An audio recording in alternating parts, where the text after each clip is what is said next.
Bayangkan otak Anda sebagai pahlawan super. Ia bekerja tanpa henti, mengatur segala sesuatu mulai dari ingatan hingga emosi, bahkan pergerakan tubuh Anda saat menonton video ini.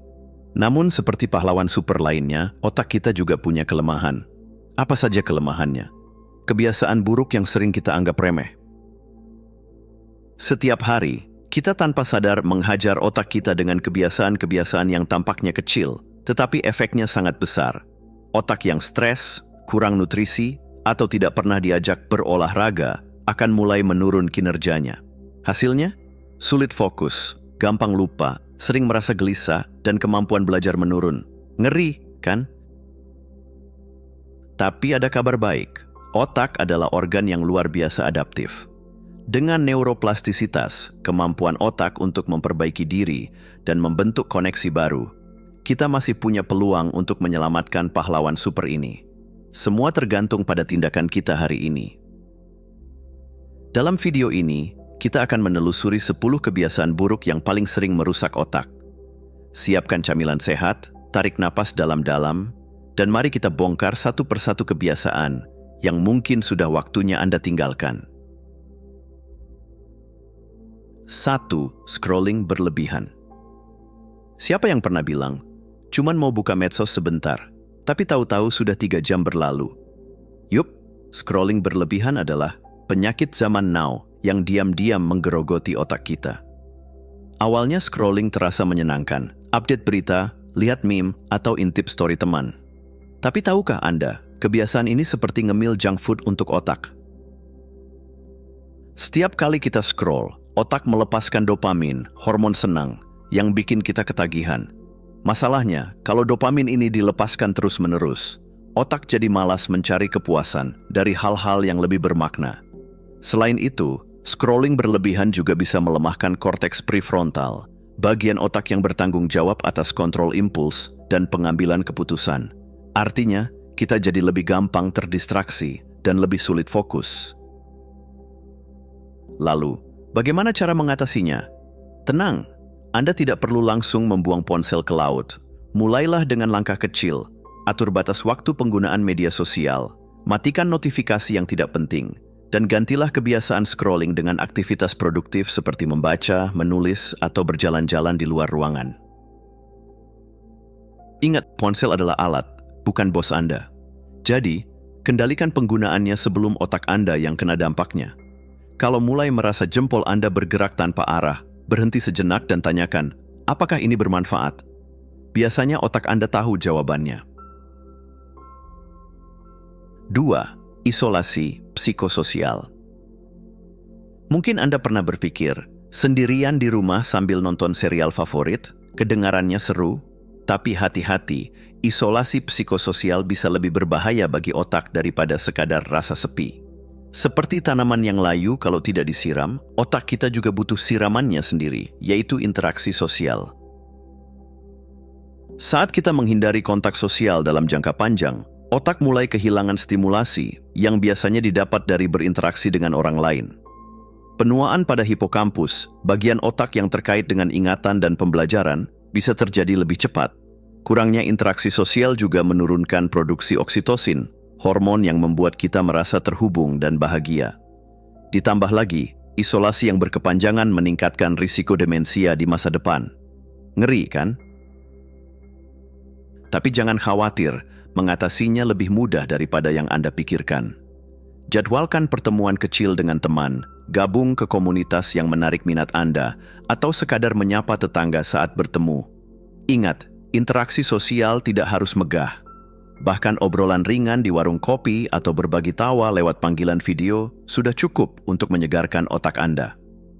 Otak kita pada dasarnya adalah makhluk sosial. Jadi, luangkan waktu untuk bersosialisasi dan biarkan otak Anda merasakan kehangatan dari hubungan yang bermakna. Siap keluar dari zona isolasi? Sekarang waktunya bilang, "Halo dunia, aku kembali." 3. Kurangnya aktivitas fisik. Kalau tubuh Anda jarang bergerak, jangan kaget kalau otak Anda juga jadi malas. Aktivitas fisik bukan cuma buat membentuk tubuh yang ideal. Ini juga kunci utama menjaga otak tetap tajam dan sehat. Bayangkan otak Anda seperti mesin mobil.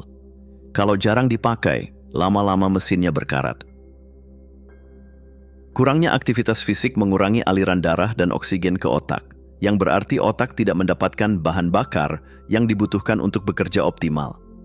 Selain itu, tubuh Anda jadi kurang memproduksi faktor neurotropik, protein penting yang membantu pertumbuhan dan koneksi antar neuron. Akibatnya, sulit fokus, gampang lupa, dan risiko penyakit neurodegeneratif meningkat. Kabar baiknya, solusinya simple, mulailah bergerak. Anda tidak harus langsung maraton 10K kok. Jalan santai 30 menit sehari, naik tangga daripada lift, atau ikut kelas yoga online bisa jadi awal yang baik. Kalau suka tantangan, coba olahraga yang menyenangkan seperti bersepeda, berenang, atau bahkan dansa. Bonusnya, aktivitas fisik juga meningkatkan hormon endorfin yang bikin suasana hati Anda lebih ceria. Jadi, ayo bergerak. Dengan menjaga tubuh tetap aktif, Anda juga memberi otak kesempatan untuk berkembang dan bersinar. Ingat, otak yang sehat adalah hasil dari tubuh yang bergerak. Jangan biarkan otak Anda terjebak di sofa. 4. Stres berkelanjutan. Stres itu wajar, bahkan bisa jadi motivator. Tapi kalau stres terus-terusan nongkrong di kepala Anda, itu cerita lain. Stres yang berkepanjangan ibarat alarm darurat yang nggak pernah dimatikan. Lama-lama, otak Anda jadi kelelahan. Ketika Anda stres, tubuh melepaskan hormon kortisol. Dalam dosis kecil, kortisol membantu Anda fokus dan waspada. Tapi kalau terus diproduksi, hormon ini mulai merusak komunikasi antar neuron, terutama di hipokampus, bagian otak yang bertugas mengelola ingatan dan pembelajaran. Hasilnya, Anda jadi mudah lupa, sulit konsentrasi, dan emosional. Stres kronis juga mengecilkan hipokampus, yang berarti risiko gangguan mental seperti depresi meningkat. Tapi tenang, stres bukan musuh yang tak terkalahkan. Anda bisa memeranginya dengan teknik sederhana namun efektif. Meditasi, latihan pernapasan, atau sekadar berjalan-jalan santai di alam terbuka. Temukan hobi yang Anda nikmati, entah itu melukis, memasak, atau bermain musik. Jangan lupa, olahraga ringan juga ampuh menurunkan kadar kortisol sambil meningkatkan hormon bahagia seperti serotonin dan endorfin. Yang paling penting, jangan biarkan stres memonopoli pikiran Anda. Ingatkan diri untuk istirahat, bahkan dari hal-hal yang Anda sukai. Otak Anda butuh jeda untuk pulih dan kembali optimal. Jadi, kapan terakhir kali Anda memberi otak waktu untuk bernapas? 5. Kurang tidur. Pernah tidur hanya 4 jam dan merasa seperti zombie sepanjang hari? Ternyata, otak kita juga butuh tidur yang cukup untuk tetap berfungsi dengan baik. Tidur itu bukan hanya untuk mengistirahatkan tubuh, tapi juga untuk mengisi ulang baterai otak Anda. Saat tidur, otak Anda bekerja keras untuk menyusun dan mengkonsolidasikan memori, menghapus racun, dan menyiapkan tubuh untuk hari berikutnya. Kurang tidur mengganggu proses ini, bikin konsentrasi terganggu, dan membuat Anda lebih rentan terhadap stres. Bahkan, dalam jangka panjang, kurang tidur meningkatkan risiko Alzheimer dan gangguan kognitif lainnya. Jadi bagaimana solusinya? Jangan anggap remeh pentingnya tidur. Usahakan tidur setidaknya 7-8 jam setiap malam. Hindari layar ponsel atau laptop sebelum tidur. Cahaya biru dari perangkat ini bisa mengacaukan ritme sirkadian Anda. Cobalah menciptakan rutinitas malam yang menenangkan, seperti membaca buku atau mendengarkan musik relaksasi. Tidur yang cukup itu seperti reset untuk otak Anda. Bayangkan jika Anda bisa memberi otak waktu untuk recharge, pastinya lebih segar, fokus, dan siap menghadapi tantangan esok hari. Jadi, matikan alarm, tarik selimut, dan biarkan otak Anda tidur nyenyak.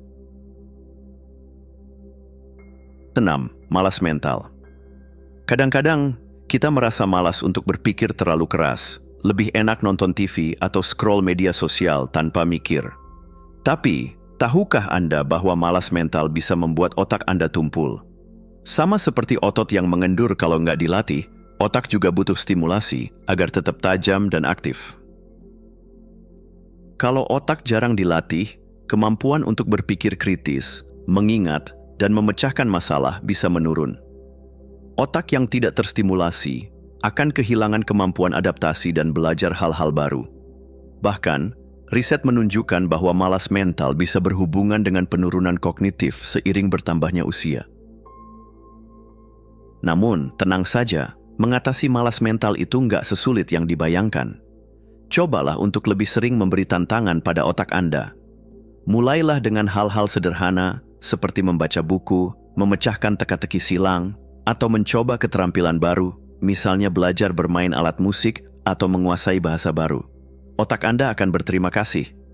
Setiap kali Anda memberi otak tantangan, Anda memberinya kesempatan untuk tumbuh. Jadi, jangan biarkan otak Anda nganggur.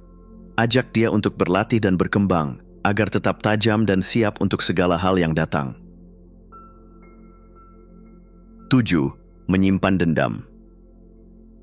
Pernahkah Anda merasa marah atau kesal dengan seseorang dan terus memikirkannya berhari-hari?